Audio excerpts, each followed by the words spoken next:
This is where we slept, where we're waking up. Hi, baby. Good morning, sweetie. Good morning. This is where we woke up. And good morning, ball girl.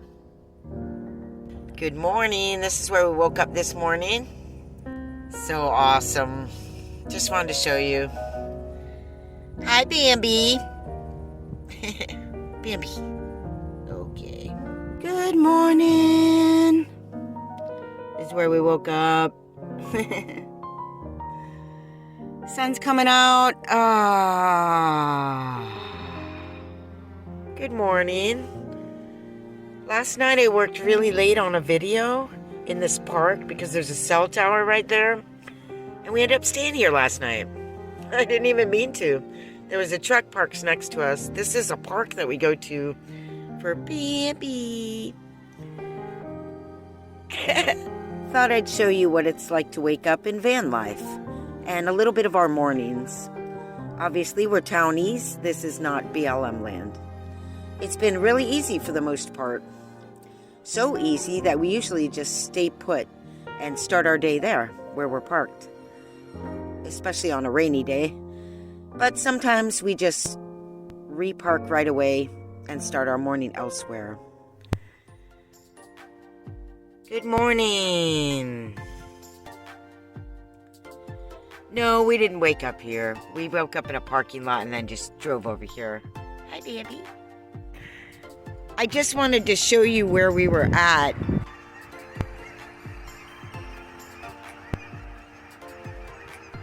You can see the Redwood Hills up above there, and with the little town of Arcata. And then the trails here that we'll go on today. We're just hanging out this morning, charging our solar panel. Here's the van. So every morning, you know, I clean everything up, roll up the sleeping bag, shake out the towels, and even sweep. I just can't.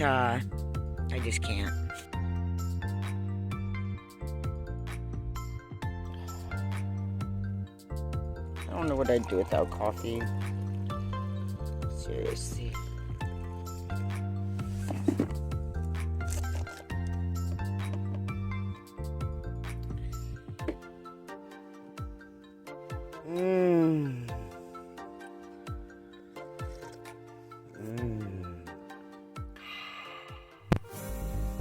The very next thing we do is go out for a walk.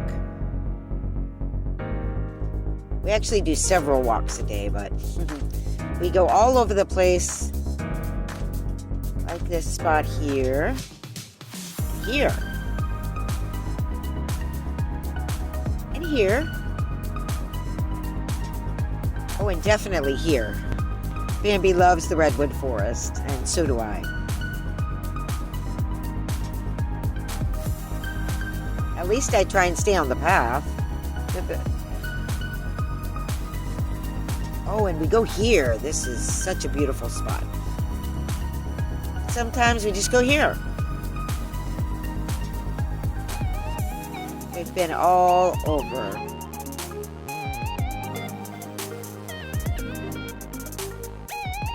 Eventually, Bambi tires out enough to lay down. And that's when I get to stretching. Stretching's a huge part of my life and so important to my van life. It keeps me flexible and limber for all of that in and out of the van, bending over and driving. I really encourage everyone out there who has a van life to develop a little stretching routine. Doesn't have to be fancy. It looks like I'm doing yoga here, but it's actually just sort of yogic type moves mixed with my stretching and just whatever feels good.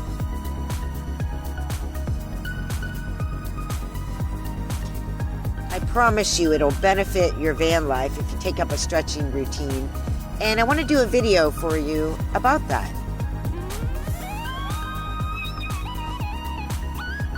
Shake it off. Now after I'm done stretching, I usually put on some music and go dancing. But sometimes I don't have time. and then I'll just do strancing. That's a mix of stretching and dancing. This is what it looks like.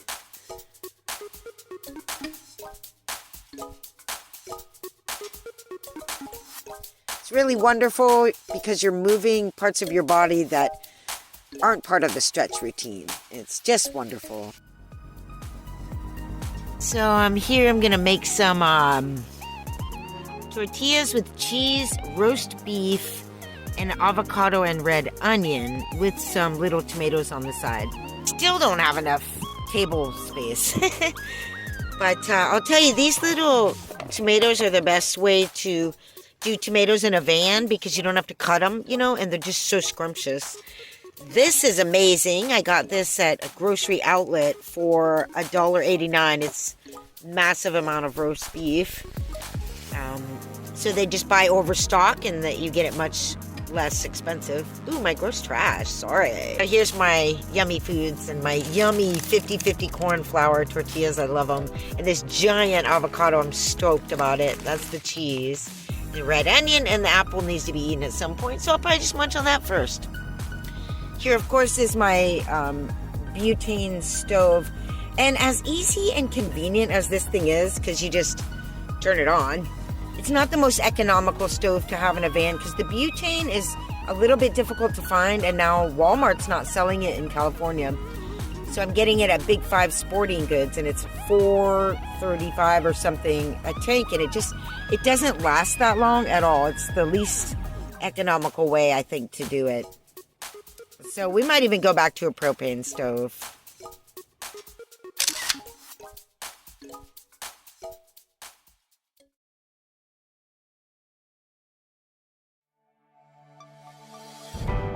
We've parked in a lot of beautiful places and a lot of parking lots in our 5 years.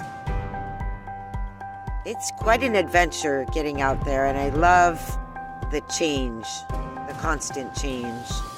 And it's usually really great, like this spot. Bambi and I are just here on the coast of Northern California, hanging out. It's morning. We're cooking some breakfast. I have eggs I'm making, and I've got my toast with olive oil, some leaves, tomatoes, and some queso cheese, a big chunk of it. Also have some nutritional yeast to throw on there, so it's going to be a scrumptious breakfast. Slept here last night. Let me show you. And the waves came up so high with the full moon recently. You know, the waves came all the way up here, and they usually don't. There's a lot of water out there. It's really beautiful. Fun area to hike. Let's see here.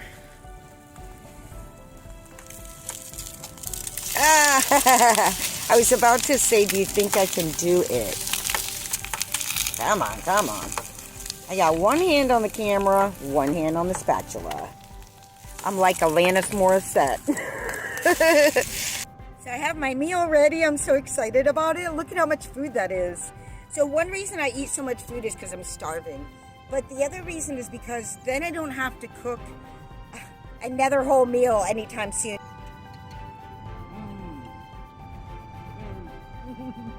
You know what? Van life is so cool. I mean, it's 85-90% of the time I love it.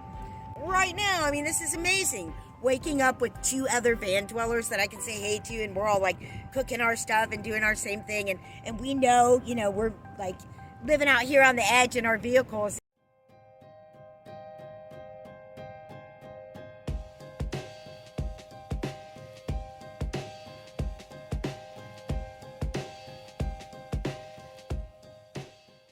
Now, in speaking of parking in this video today, there's a subject I really wanted to talk about around this issue of living in a van, parking in different places, especially if you're an urban dweller and you're parking in city streets and parking lots and different places.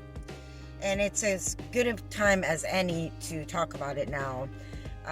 This morning, someone died in their van that was in the parking lot that I was parked in. And so it really brought it home. and I thought I'd go ahead and talk about it. There are some really beautiful places and wonderful places that I've parked. A lot of times we're parked in just random parking lots and even industrial areas. Not Walmarts lately, but I have done that before. And people often wonder, is it safe out here in van life? And I think that it is as safe as anywhere, really. I don't feel any less safe in my van, which is all completely locked up. Of course, I have my dog. I think you really have to have your wits about you, whether you're in a van or any other place. But the truth is, and what I wanted to talk about is, when you're living in a van and you're parking around, you're just going to see a lot more of American life than you would just living in a house and having your standard pattern of going to work or whatever your thing is. Because when you live in a house, you sort of function around that area.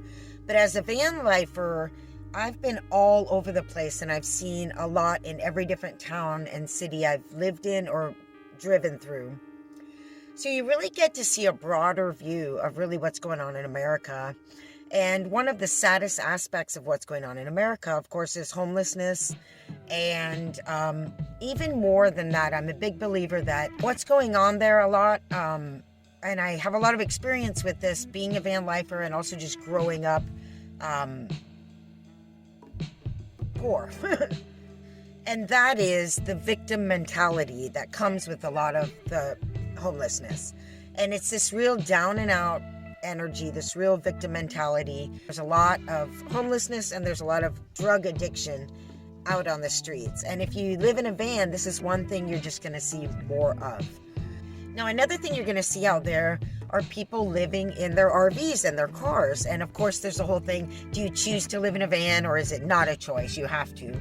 Well, again, I think this really comes down to a mindset. It began to dawn on me over time that there were different kinds of people living in their vehicles. Wow, okay, there's people living out here that don't have an adventurous mindset or are wanting the standard sticks and bricks, but just can't do it. Found that there were people living out that had this really a homeless vibration, like a victimhood vibration, but they're living in an RV.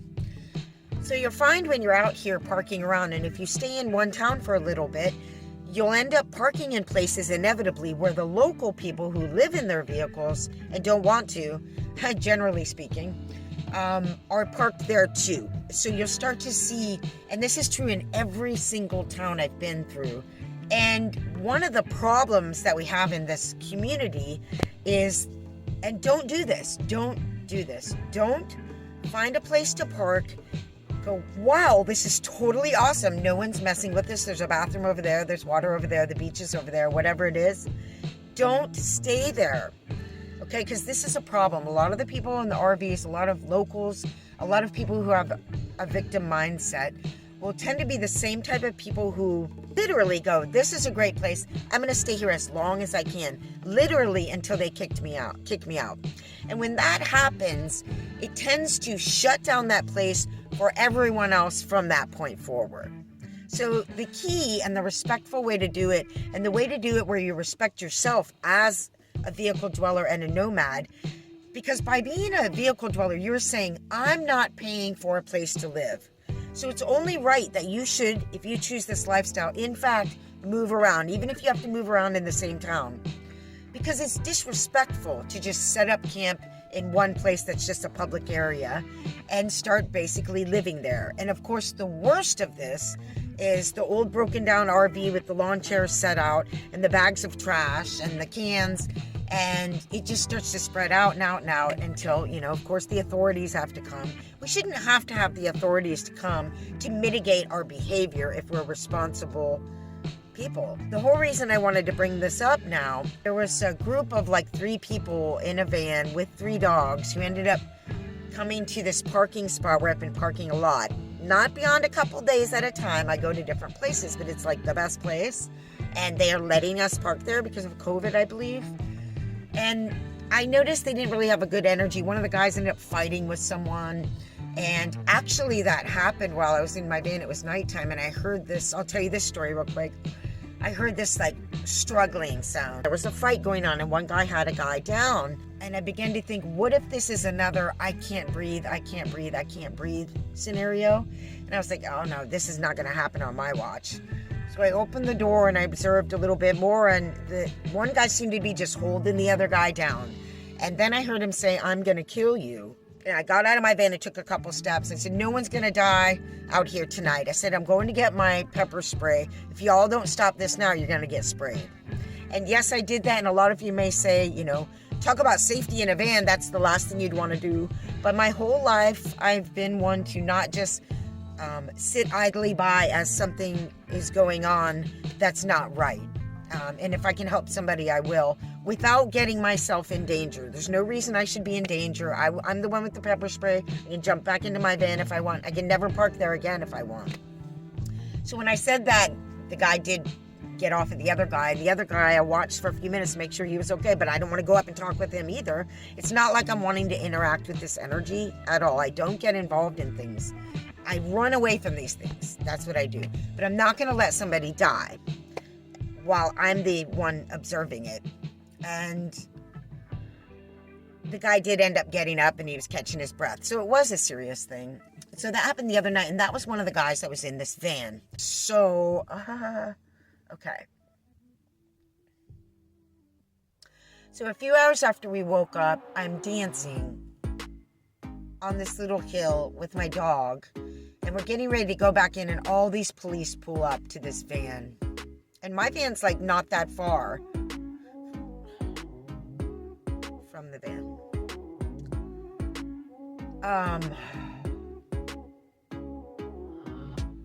And I actually asked the police, "Are you checking on the dogs?" And I thought, oh my God, they left the dogs in the van with the windows up. And he's like, "No, we're checking on the person."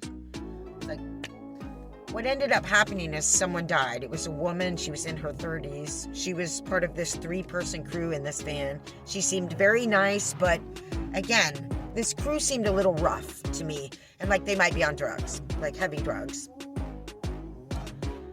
I don't know what happened, but it was probably an overdose. They took the dogs out.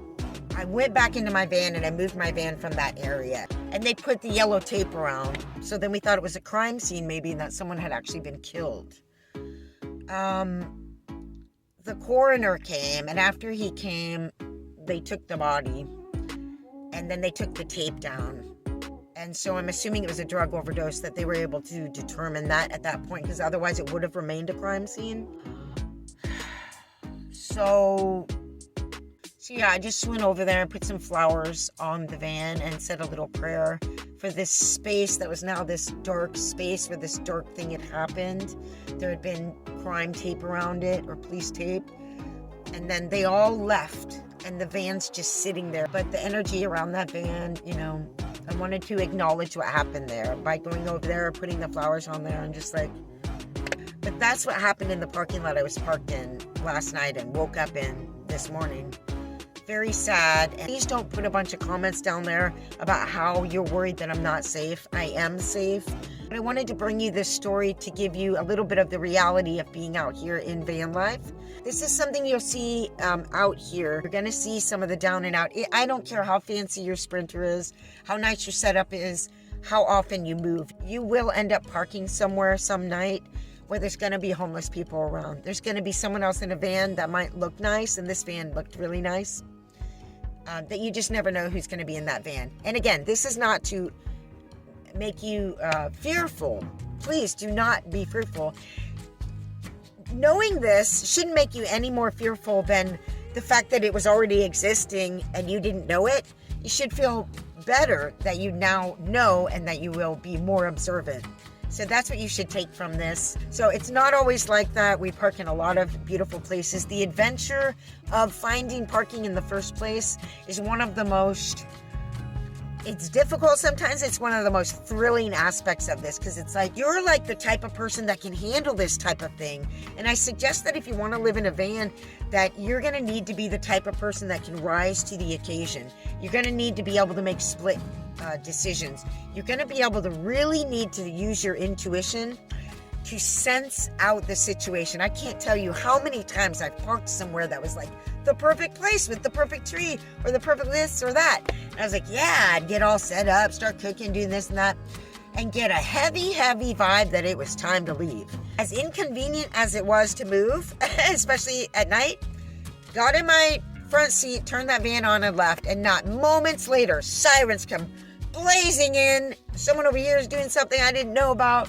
Many, many times have I felt like something wasn't right or something was going to happen, and that it was just time to go. It was just time to go. It didn't even have to be a bad feeling, just this urgency to go, and I go.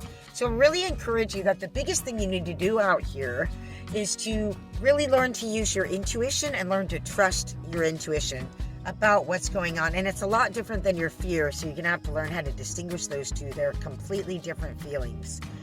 So, all of that said, that's my best advice for coming out to what I'm going to call the real world.